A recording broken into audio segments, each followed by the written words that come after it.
Everyone. Good morning, everyone. Um,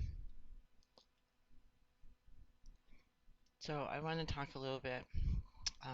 So I was outside this morning, not swinging because it's too cold. I can't wait for it to start getting warm. But so I was thinking a few years back, um, when I was ghosted, that rejection was is really hard, and I know a lot of people have gone through it. It's a struggle. So I got a message: take your eyes off yourself. And I was like, oh, I'm like looking around the house. Where did that come from, right? And I'm like, I preached that before, to people who may be going through things. And that applies to me too. So what I did was, I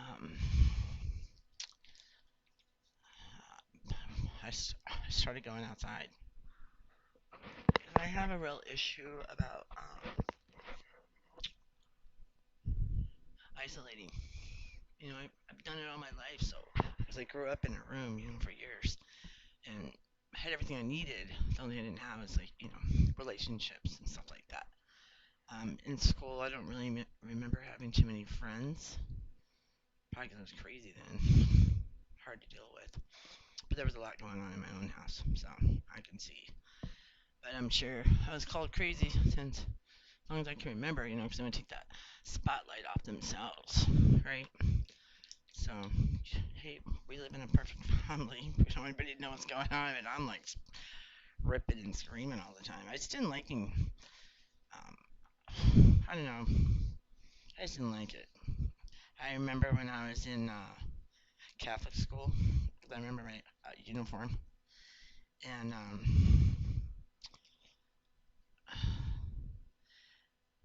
nuns wanted to hit with rulers, and I would take it from them and hit them back.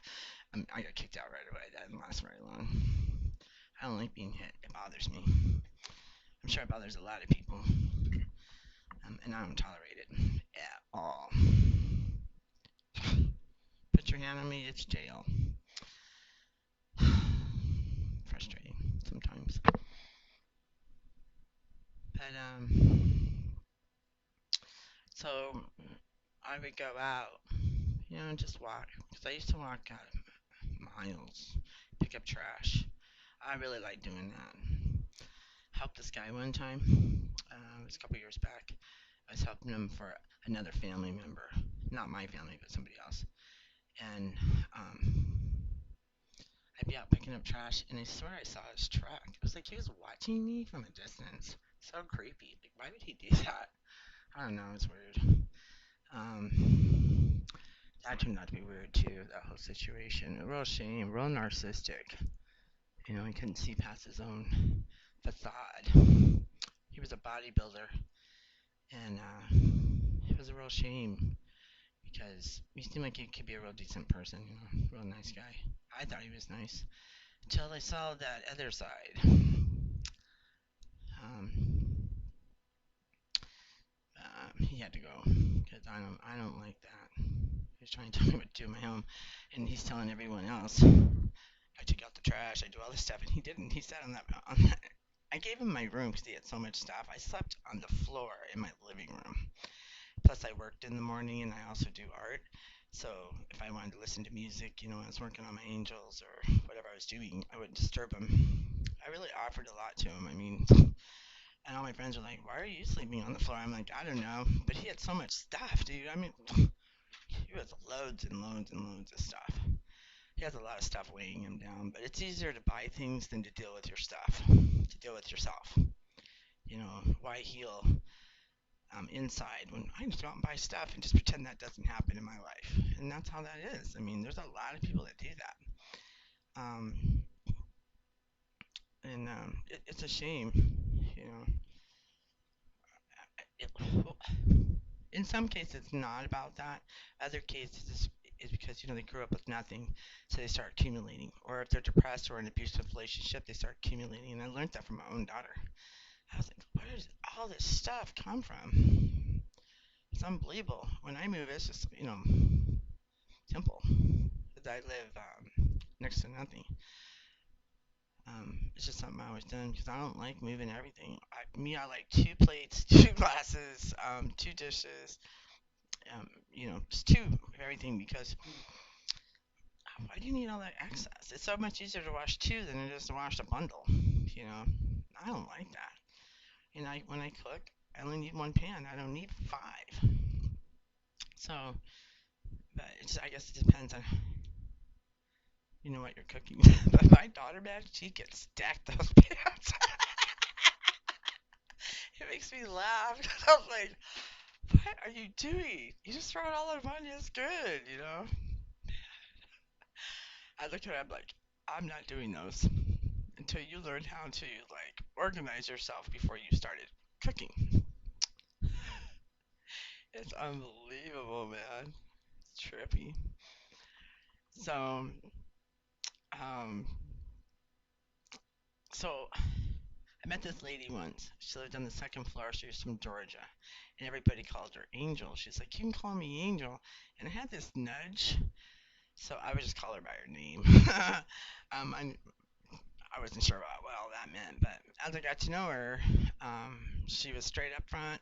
Really liked her a lot. We got on good, and we did have our ups and downs because I stand my ground too. We had two straight up independent females in the same room. It was pretty wicked, but it is what it is, right? And so she had fell and broke her hip just coming from her living room. I mean, from her bedroom to her living room. Just fell out of nowhere and busted her hip. But she wouldn't go to the doctor right away. She called me, and I went up right away. I told my work I gotta go. I'll be back in like an hour. And so we got her on her couch, and she wanted these real tight leggings on, and they're compressors. Cause she also had, I believe she had fibromyalgia because she had a lot of pains in her legs. And so I said, we really should go to the doctor. She's like, no, no, I'll be fine, I'll be fine. She was a heavy smoker. And right when I got off work, I told her, okay, you have a choice. So we can either carry you down, I can get a couple people, and we can carry you down to the hospital, or we can call the fire department, and they can pick you up. And she didn't tell anybody. She didn't even call her family or nothing. So the fire department it came and took her to the hospital. And she was there a while because she had rehabilitation too. So she was there for some time. So I took care of the house and I cleaned it. And she didn't have any pets. And then I took her plants home and watered them. And in that year too, we had thousands of those little black flies. And I mean, they were biting. And people in the complex were saying, please turn off the sprinklers because we had so much rain that year. And they finally turned them off. But what kept them from biting me was her plants. And her plants also offered nutrients uh, to the bugs. So they left me alone. So when she came back, I went and bought me a whole bunch of plants. I cured that real fast. Man, I was getting ate up alive by those things. Um, so when she came out of the hospital, I started seeing her uh, late husband. He was cute too because he was showing me things that were real important to him, and I was letting her know.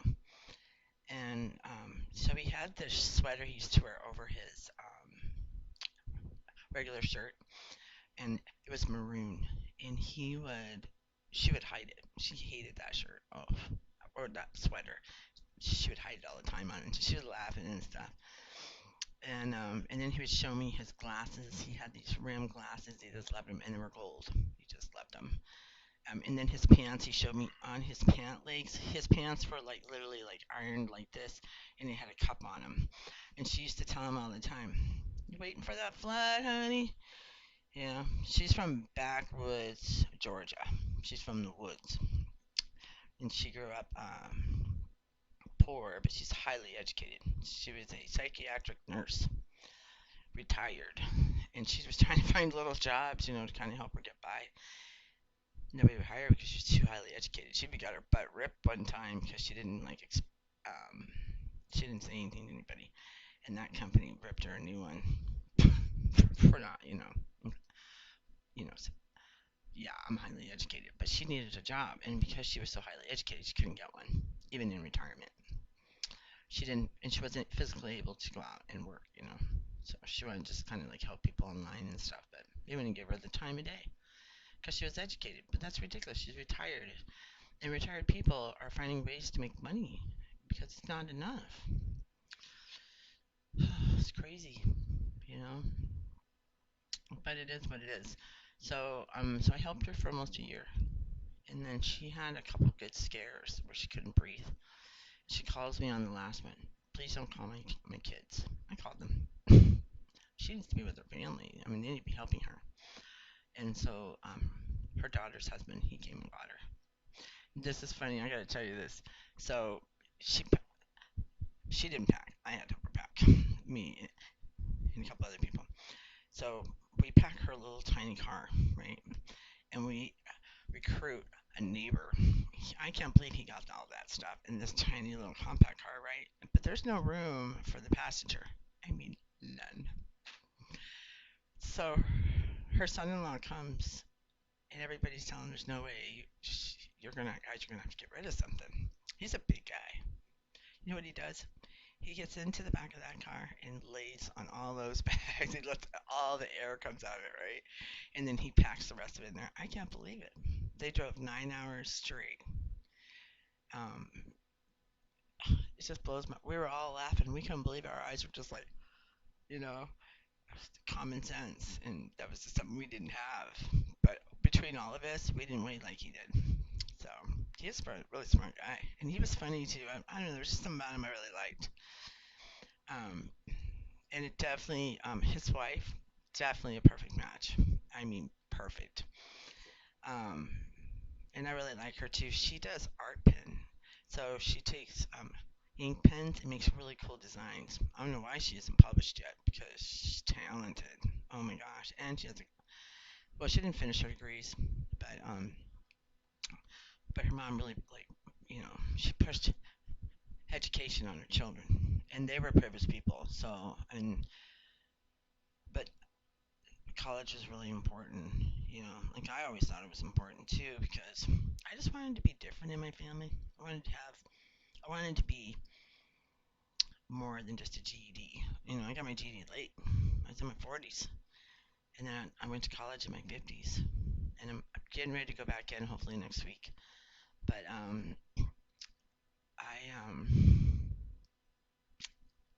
I just wanted to make a difference because when I come back, um,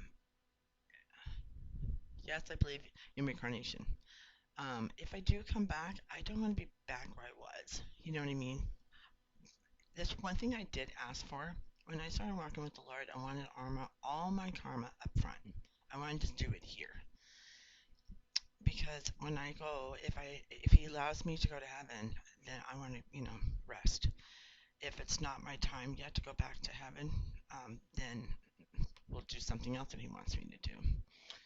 Um, but it was really important for me because when I read about purgatory, not through the Catholic faith either, it was Christian philosophy. Um, I didn't like that. It made me real nervous, and I was praying for a lot of people I knew after I read that book. I mean, it was real. And it's funny too because my daughter's dad used to say all the time that hell is not hot; it's freezing cold down there, and purgatory's cold and wet and damp and all kinds of things.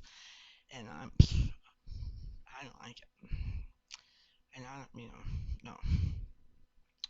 So, um, it was absolutely not. It took me a little while to get over that one. And then when I was in Canada, in a certain province, they literally have Satan statues in their yards. Yeah, not scary. Phew. But that's when the Lord broke me of being afraid of Satan, because I'm supposed to fear the Lord, not him, because he doesn't decide where I go. It's God who decides, and God allows things. It's really up to him. So I learned not to fear him, but I didn't want to be around that, so I had to stay away from that house and everything. Um, I mean, I spent a day in church once because of that statue. I was freaked out. But the Lord helped me through that. And then He taught me things. So my mom used to tell me all the time, don't go out at night, don't do this, don't do that. And the Lord had me out there every night, all hours of the night, because He did. He broke everything that she placed fear on. Because we don't live by fear, we live by our faith. Period. And that's what I did. I did everything He asked me to do. Sometimes, I like, no, I'm not doing that. Um, but I did it. Good example. So when my daughter, high school, um, I put her in three different schools in one summer because the first one I felt was right. Okay, we let it be. No, not God's plan. And then the second one, she would learn a trade, and she really liked construction, like her dad. She didn't really kind of know him because he left. He was gone a lot, so that wasn't an issue. He just kind of wasn't around a lot. But she knew he was a framer, and she has a great mindset too. I mean, she can calculate anything by sight. It's amazing. And I have to ask for help because I'm like, I mean, I try and try out my ways and it doesn't work. So then I ask for help from heaven. So for her, because she'll say to me, "Okay, let me help." She always says, well, she doesn't say let me help. She asks if she can help, and I like that because she's not like overpowering, like let me do that or just takes over. She used to have a real bad problem with that, but she stopped doing it because I get upset because I can take care of myself. So long story short, uh, did not want to transfer out of that school, and God disturbed me so bad there was no sleep. I couldn't even sleep in my bed. Literally, I was so disturbed. It was a week. That's how stubborn it was. And finally, when I had no sleep for a week, I said, "Okay, Father, I'll do what you ask me." But there was a purpose for that. So it worked. It all worked out great, and everything was done that was supposed to be done. Period. So I've had struggles. I want to do things my way, and he wants things done his way, and he usually wins. It's fascinating how that works. I just find it interesting. So he's showing me. I have a picture of my grandmother, and her Bible's in her lap, and her hands are on her Bible. So for a long time, I couldn't. He had me give that to somebody once, and I told her I didn't know why, but that lady put it next to her bed. And then after all this stuff had happened, I saw her hands, so I knew. And I realized he wants me to pray because I talk to him all the time. And, he's my best friend. He's my everything, and I talk to him constantly. So to me, that is a form of prayer. You know, but he wanted me to pray. So I had to come home and pray, and I did, and it's really helped a lot. Prayer's been really helpful. Yeah, real helpful for me. I've been enjoying. I've been enjoying kind of getting to know myself because I'm different now. And I know my life's gonna really change for the better and more peace. So mouth's real watery. Let me get a drink of water here real quick. Lent's coming up. A couple more days. Excuse me.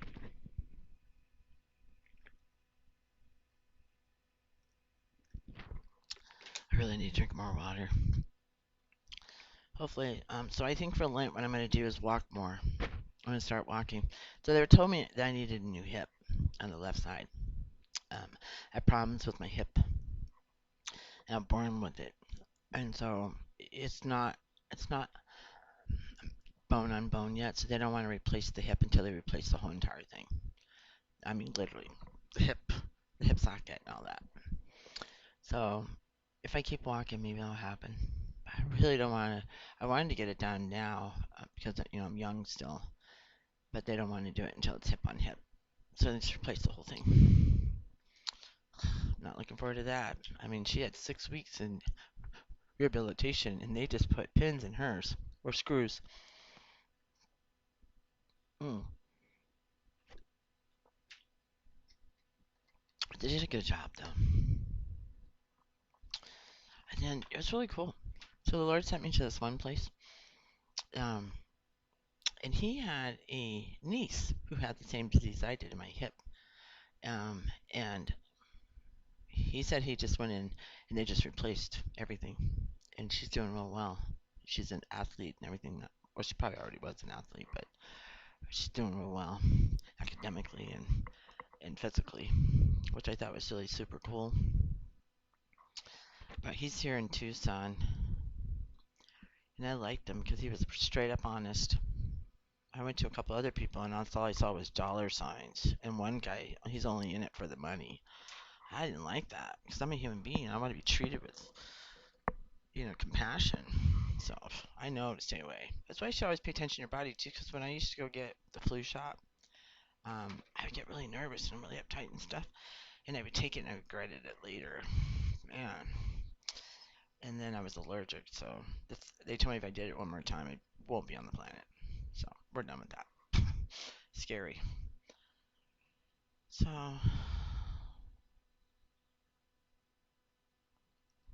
it is what it is, right? Love, love, love, love, love. So when I go through heartache, I usually reach out and help others. So when I was being real bullied on that job, there's a store I started going to out of the blue, and it was Thanksgiving Day, and I went and got some things, and then I went back to the car, and I just had this feeling to go back in, and I did. And I asked the cashier lady, I said, I felt something from you, real sadness. Do you want to talk for a minute? And she's like, yes. And she was real upset. Um, her only living relative had just passed, and she was blaming him for dying. And I s- so we prayed, and then I asked her if I could hug her, and she said yes. And so I gave her a big hug, and I was praying for her as I was hugging her. And as soon as we parted, she said she felt different. She felt completely like she just felt happy all of a sudden. And I know how God works, and he's just a beautiful human. I mean, he's not human, but he's beautiful. I mean, what he does for people. I mean, I've seen people shine. I mean, like, oh man, it's just breathtaking. I can't even explain it. It's so beautiful. Um, and I went back to see her about 2 weeks later. She moved on, so that's really good. I'm real happy for her because that's all she needed was that hug from father. You know, he hugged. He was with us when I hugged her in that store that day. It was beautiful. I've never seen like it, and I'm so happy for her. And I hope she's doing well. And hello, if you ever see this video, reach out. I didn't get her name, and she didn't get mine either, because it wasn't about that. It was about healing. She needed help. You know, I understand that too because what happened to me, I was really contemplating killing myself because of everything I'd been dealt with all my life. It was heartbreaking. I'm sorry, but I'm I'm glad that I didn't go that route.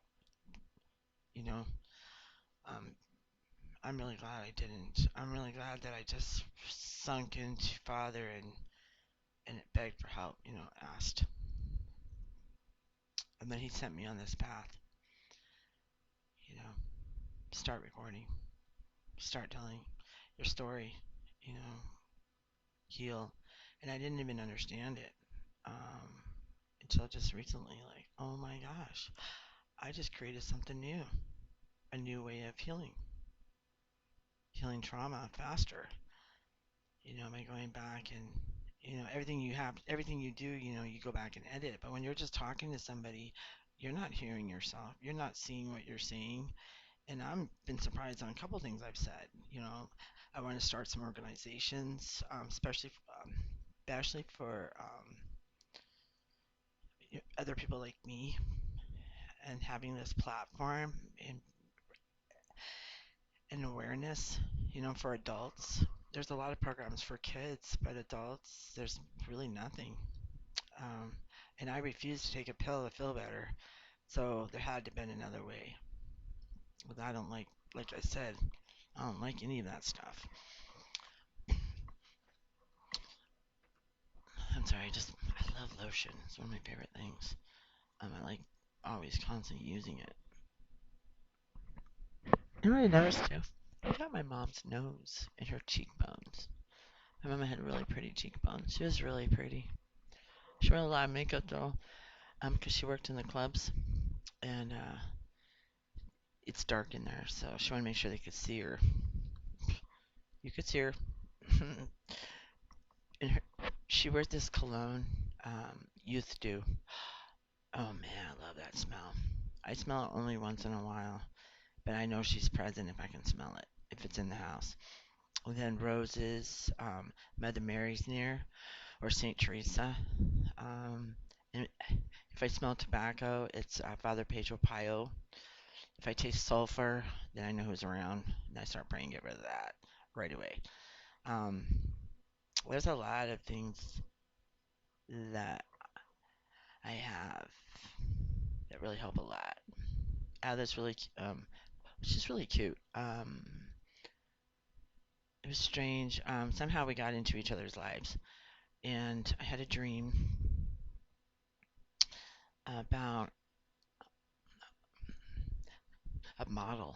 There was a bottle in a bookcase, and I knew it had poison in it. Strange, and and I knew who it was for. It was one of her family members, and I told her who it was, and so she went and had talked with them and stuff, and we got everything arranged.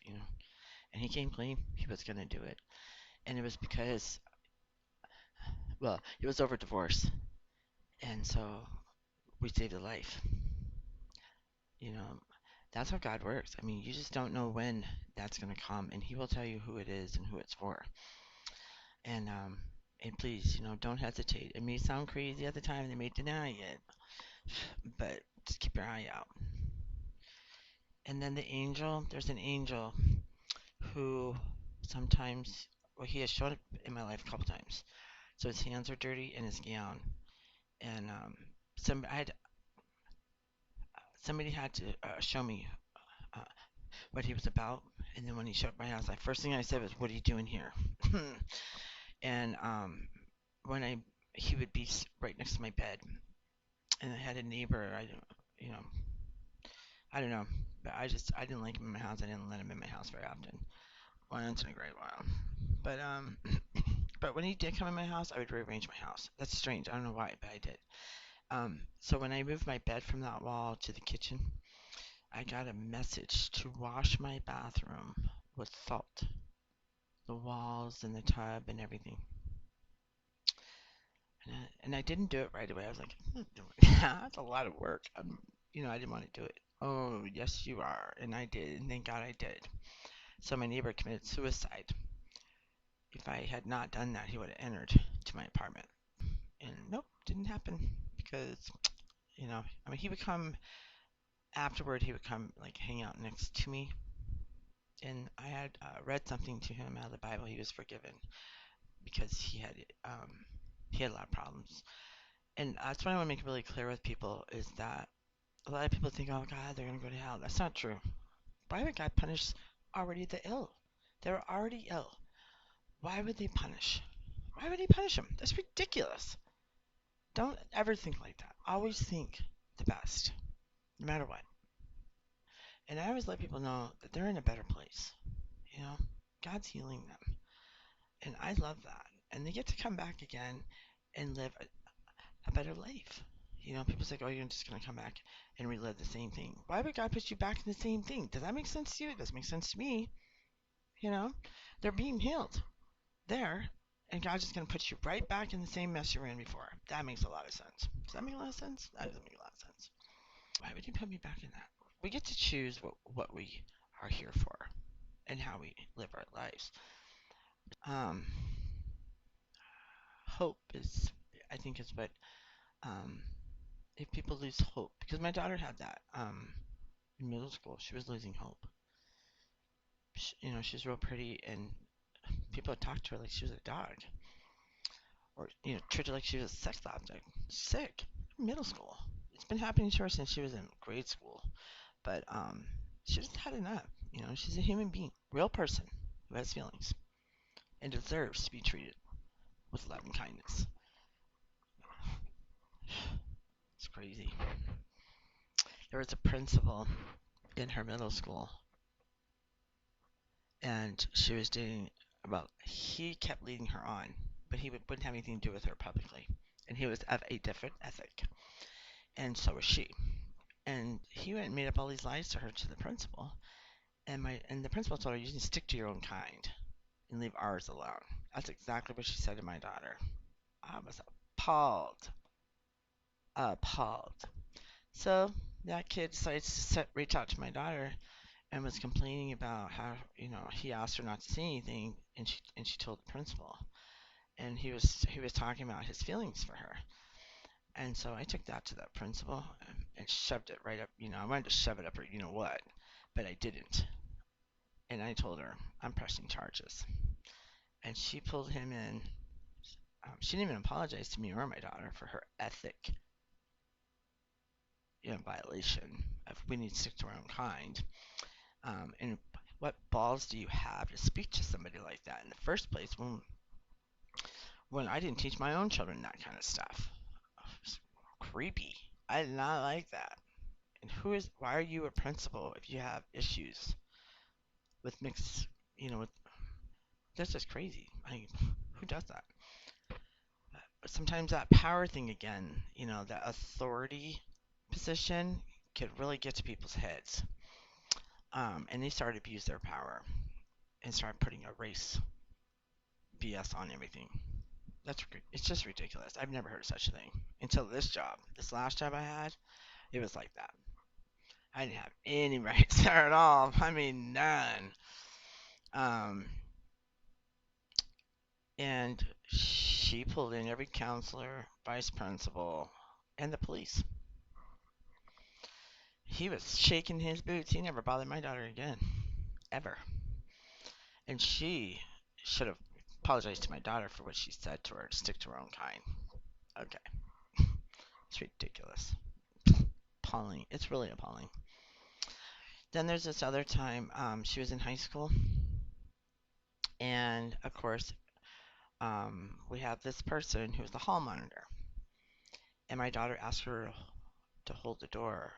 Well, what happened was, you had to hold the door, and when Rihanna went to grab the door, the, that hall monitor pulled the door in. So my daughter let go before her fingers got crushed because she needs them for work. And she called me and told me what happened. So I reached out to the school and left that lady a message for her to call me. 1 week passes. I call her again. Another week passes. I call her again. She finally calls me back. And this is the message I gave her. You think that no one was watching what you did to my daughter, but God saw everything you did. Remember the next time you want to be mean and you think no one's watching, the God you believe in, you praise and worship to, and how blessed you are, He saw what you did. She was quiet. Click. She got the message. She's seen my daughter from then on out. Never bothered her again, and did not treat anybody like that again. She learned her lesson. You know, everything is in timing. We had this lunchroom lady. She's in elementary school. Rihanna's always had a real problem with eating. This lady would open up everything in her lunch that she didn't eat, dump it in her lunch pail, shake it up, and she would bring it home to me like that. The third time she did it, I took it to the school principal. Your person who works in the cafeteria monitor, and I showed him pictures. She can clean this up. I mean, what gives her the right to waste food like that? There are a lot of people that need food out there just because she's not eating. And then sometimes I will overpack her lunch because she may just, be picky that day because she was a picky eater. Because she did not eat her lunch, that lady, that, well, I'm going to show you, but she wasn't showing her anything. What was her problem? Beats me. Just wanted to be mean to a little kid? Really be honest with you guys. When I was a kid, I took care of my own stuff. But when I see how these people have been really volatile towards my child and probably multiple others, it is really hard to stay in check. But I know I have a higher power that will help me, and I stick to that because really, in honesty, it's not worth jail. But if they should go to jail, they're gonna go to jail. You know what I'm saying? Because I mean, I've had people who don't like me attack my children, or adults spreading children rumors about my children, about me, or they'll be telling things that are their kids, and then their kids be repeating what their mother said. But the mother's in my face talking all nice and sweet. I'm just like thinking to myself, really? You don't think your kids repeat what you say? It's unbelievable. You'd be amazed how many kids repeat what their parents say. And you think you're fooling somebody? You're not fooling nobody. Blows my mind. And my daughter would just smile at him and go, well, that's a shame for your mom. It tells me a lot about her. Because I taught my daughter, when someone's talking about you, it's because they don't like themselves, right? And, pray for them. And I know that she struggled with that. But she did, and she does a lot of cool stuff. I do a lot of cool stuff. I love my life, you know. But somebody almost took it because they didn't like me. Color of my skin, you know. And I worked hard. I did everything I was supposed to do. Um, I didn't argue with her. But I stood my ground because I was on workman's comp. And she's having me fold all this stuff, and the laundry lady is in the other room standing there waiting for the washer to get done putting them dryers. And she was Spanish. They were all Spanish. Just worked the white lady to death. The white old lady. Because I was older than most of them. You know, it's crazy. And then on Thanksgiving, she took a lot of extra breaks. We were like out, like almost 3 hours. And all of a sudden, I got these people helping me, and I'm like, I said, well, if you tell me what you need, I'll just get it to you. She's like, no, she told me to have us help you. What? I'm about fell out. I'm like, why? Because she's never done this before. I was a little confused. And then I realized after I left, after a couple of weeks, because it'd look bad if my work wasn't done. It would look bad on her. So she covered her butt on that night. But that's the only time she's ever covered it. Other than that, it was her way or no way. And that's fine, because I did everything she asked me to do. And she thought no one was watching. The whole room was watching, and the Almighty God. And when I mentioned it, you know, after she wrote me up on those fake, you know, well, on those lies, and then they tamper with the paperwork. I told the supervisor, who was not a supervisor, she was just working, an extra shift. Um, that's against the law. She goes, we have our own laws here. And oh my, I knew she condemned herself because I told her that God would never allow her to get away with this, or them. And she goes, well, we have our own laws here. My daughter gasped when I told her what she said. She just condemned herself. I mean, yeah, she sure did. You know, scary. It really is. It's really scary. So that's been out there 3 years. So I don't know where she came from, but she knew a lot of people in all different departments, and they all believed her. Wow, can't believe it. You know, you can know somebody for years, like I did. I had a stepmother. I didn't even realize she was my worst person who was sabotaging my life. I didn't even put two to two together, but because of the recording And then, realizing, oh my gosh, are you kidding me? I was clueless because they were my family. I thought I could trust them. I love unconditionally. It's appalling. It was. I mean, couldn't believe it. Devastating. It's a lot. It's a big pill to swallow, because I'm not being around those people. No way. Mm-mm. Crazy. And I know there's a lot of people, hopefully, will start doing this, to make a difference in their lives, find out where the problems are, and, you know, figure things out. This is huge. This is awesome. I mean, I'm so glad that I listened, followed the instructions of the Lord. Start recording. And, it's a mind blower. You know how many people could be healed from this? It would make a whole different outcome. Less drugs that they have to take. No more zoning out somewhere just to feel better.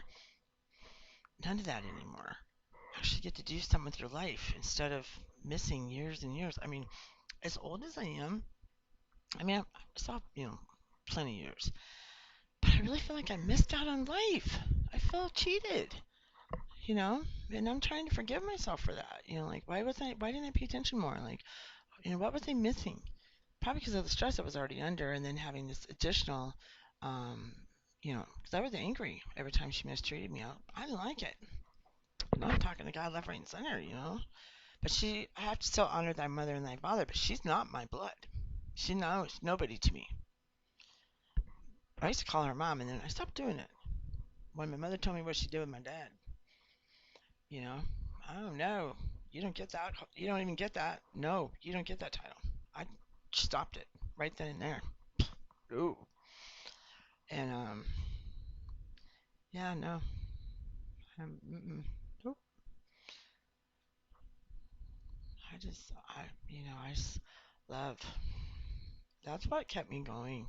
Unconditional love. I'm, for myself and for others. And I always wanted to be that light. And big light was turned on for me. Big light. Big, big, big. Huge.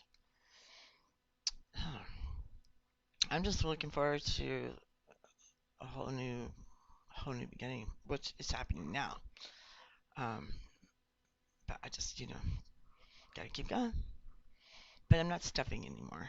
And that's why I'm here right now talking about all these different things because I have a lot to say.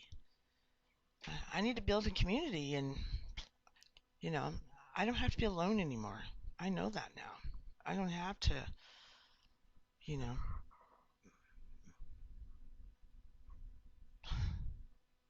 it's going to be really nice to have a place to belong to. It really will have a great place. To me, I'm really looking forward to it. You know,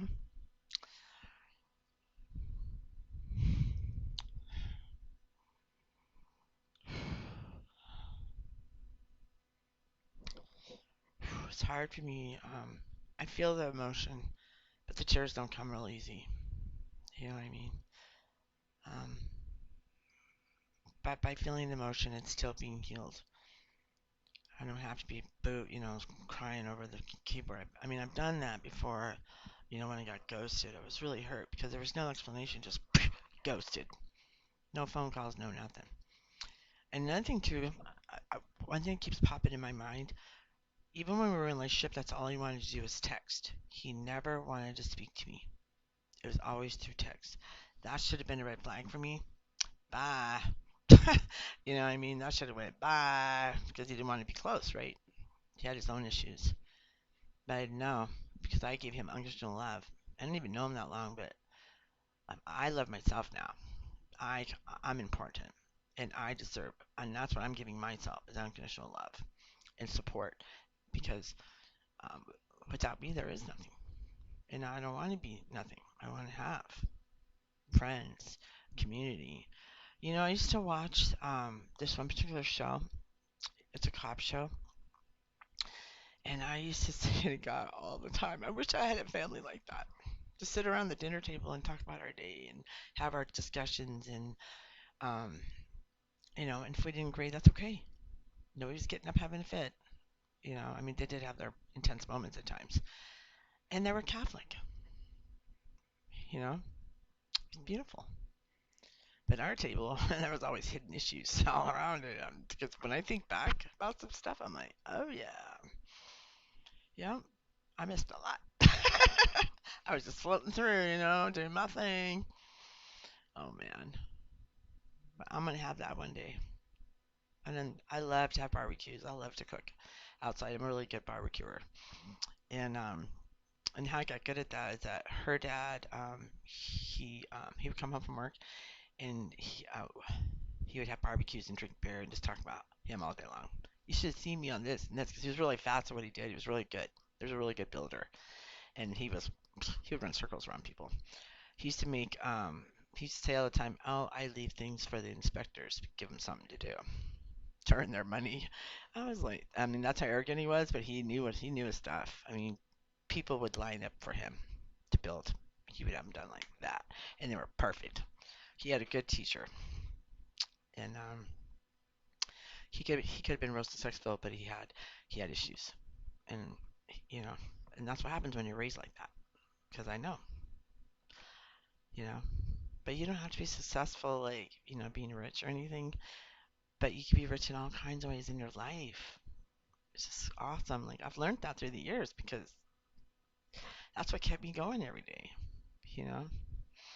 So I just want to leave you guys with that, and you guys take care. God bless, and I'll get back in touch soon. All right, bye for now.